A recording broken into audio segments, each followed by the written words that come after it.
Hi, I'm Regina Nguyen from TAMS class of 2020. I'm here to talk to you about some misconceptions or some experiences you might have coming into TAMS. And so you might be thinking that you absolutely need to maintain a 4.0 or that you can't mess up or struggle at TAMS because it's going to affect your college choices, your career choices, and all your aspirations. And that's definitely not true. No number, whether it be a 4.0 or a 3.8 or a 1600 or a 36, is going to define you, because you are more than numbers. And you're going to hear that phrase pretty frequently from now on, because even before you've stepped into McConnell, you've made it through admissions, you've demonstrated your academic ability and potential and fit for the TAMS vision, so your numbers have already spoken for themselves in that regard. Instead, you should be focusing on joining this community that wants to help you grow, adapt, and learn. And there's so many people that want to help you do that, like your seniors, McConnell staff, administration, who hangs out in this building behind me called Sage Hall. And since TAMS doesn't rank, you have each other to collaborate with and to work towards academic success with.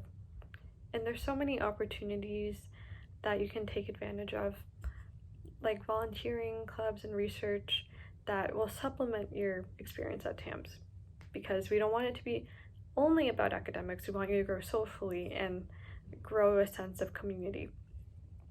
So with all this in mind, you might struggle with balance or classes or maintaining a healthy lifestyle, and that is more than okay. In fact, it'd be a little strange if you didn't struggle with any of those. Not to mention later on in second year, when you have college apps and exec obligations, it's not gonna be easy for most people. Definitely wasn't for me. Personally, I came from a very small charter school, and it wasn't very challenging for me.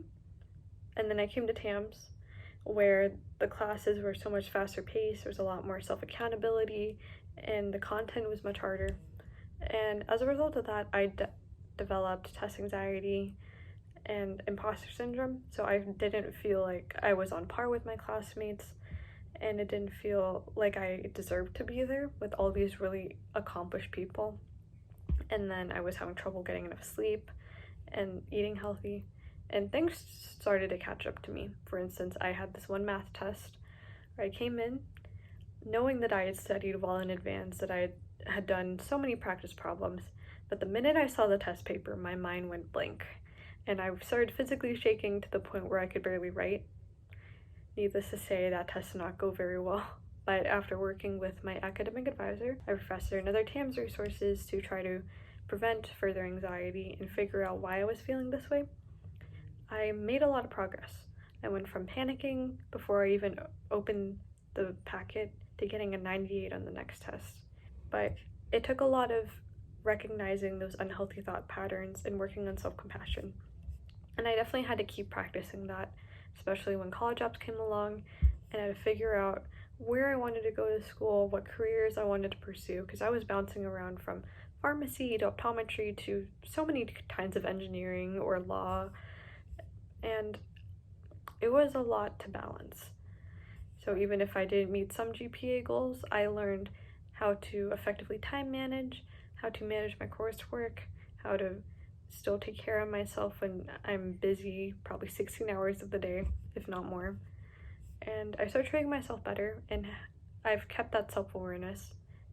And it's helped me realize that I am capable of doing everything I want to do, whether that's taking 16 or 17 hours of classes, plus club responsibilities and volunteering. But I have to be aware of how much I'm spreading myself out, knowing that not everything can be perfect, or it's okay to mess up or say no every once in a while. And now that I've graduated, I am extremely happy with how it ended up. I'm now committed to Southern Methodist University in Dallas as a civil engineering major. I'm also an honors program student and a pre-law scholar, which, depending on my GPA and LSAT score, secures me admission to SMU Stedman School of Law with a very generous financial aid package. I definitely wouldn't call my TAMS career perfect, but I don't think it needs to be perfect in order to find success in the future, and that goes for any TAMS student. Ultimately, it's your choice to define your success and how much you've grown. Personally, I think of it as coming out of an experience with new experience and effort and awareness that can help me in the future, and I think TAMS definitely gave me that. out of anything. And I want to remind you that you have so many resources that are here to help you. Your academic staff, your student life staff, your professors, your peers, and that you are so much more than a test score or a GPA. This is not a race or competition, but it's a path that you've decided to take towards your future. Whatever happens along that path might not be completely pleasant or easy, but you're still going forward. So instead of weighing yourself down during those rough patches or focusing on your shortcomings, reflect on them and use them to better handle the future. Thank you so much for your time, and welcome to the TAMS fam.